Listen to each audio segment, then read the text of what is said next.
বৃহস্পতিবার দুপুরে কৈলাসহরের 200 আসন বিশিষ্ট যুব আবাসের নির্মাণ কাজ পরিদর্শন করেন দপ্তরের মন্ত্রী টিঙ্কু রায়। যুব ও ক্রীড়া দপ্তরের পক্ষ থেকে কৈলাসহরে 200 আসন বিশিষ্ট যুব আবাস নির্মাণের কাজ চলছে বিগত 1.5 বছর ধরে। কৈলাসহরের দুর্গাপুর এলাকায় এই যুব আবাসটি নির্মিত হচ্ছে।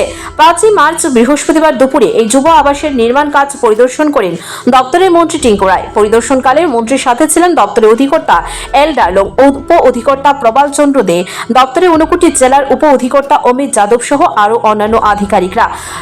ত্রিতল বিশিষ্ট এই যুব আবাসের খুঁটিনাটি সবকিছুর খোঁজ খবর নেন মন্ত্রী টিঙ্কু রায়। এছাড়াও নতুন করে এই যুব আবাসের ভেতরে কনফারেন্স হল ঘর নির্মাণের জন্য মন্ত্রী দপ্তরের আধিকারিকদের নির্দেশ দিয়েছেন।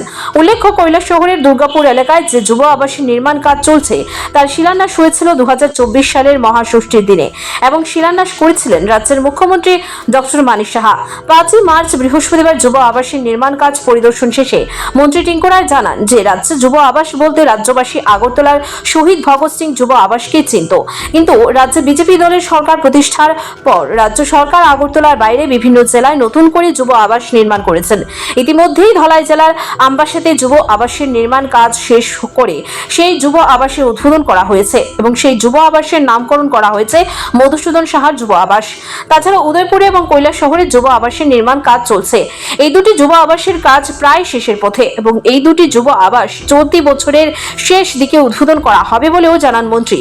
কৈলাসহরে যুব আবাস নির্মাণ করতে 20 কোটি টাকা বরাদ্দ করা হলেও সেই টাকার পরিমাণ আরো বৃদ্ধি করা হবে, কারণ যুব আবাসের চতুর্দিকে বাউন্ডারি ওয়াল এবং ড্রেন নির্মাণ করা হবে, তাই টাকার পরিমাণ বাড়বে বলেও জানান মন্ত্রী টিঙ্কু রায়।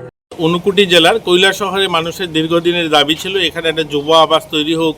আর যুব আবাস বলতে আমরা বুঝতাম যে আগরতলা ভগৎ সিং, এছাড়া রাজ্যে কোথাও কোনো যুব আবাস এরকম ছিল না।